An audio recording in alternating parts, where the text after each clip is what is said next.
পরীক্ষায় ভালো রেজাল্ট করতে চাও কিন্তু এই যদি হয় তোমার খাতার অবস্থা, তাহলে কিন্তু ফুল মার্কস পাবে না। আজকের ভিডিওতে আমি তোমাদের বলবো কিভাবে পরীক্ষার খাতায় 100তে 100 পাওয়া যেতে পারে।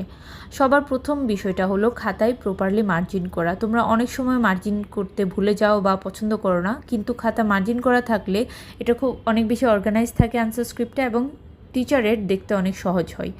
সেকেন্ড পয়েন্টটা হলো পরীক্ষার খাতার যে কি পয়েন্ট যেগুলো আছে এগুলো হাইলাইট করা। তোমরা অনেক সময় একেবারেই হাইলাইট করো না বা কালো কলম দিয়ে হাইলাইট করো, এক্ষেত্রে দেখা যায় টিচার অনেক সময় তোমার ইম্পর্টেন্ট জিনিসগুলো তাদের চোখে পড়ে না এবং তুমি কম মার্কস পাও। সো ট্রাই করবে অনেক সময় যাতে তুমি কালার পেন, ব্লু বা গ্রিন কালার পেন ইউজ করে হাইলাইট করছো। তোমরা স্ক্রিনে দেখতে পাচ্ছ যে জাস্ট একটা কালার পেন ইউজ করার কারণে কিভাবে খাতাটা অনেক বেশি নিট অ্যান্ড ক্লিন মনে হচ্ছে।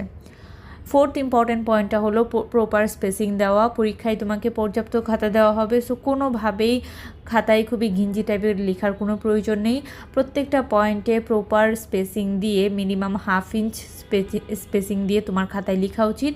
এবং যখন যে টপিকে তোমার মনে হয় যে এক্সাম্পল অ্যাসোসিয়েট করার স্কোপ আছে, সেখানে অবশ্যই এক্সাম্পল অ্যাসোসিয়েট করবে।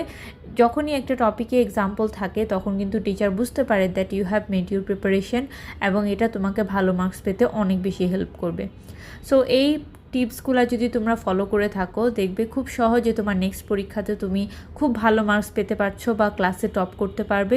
So thank you for watching and good luck for your exam.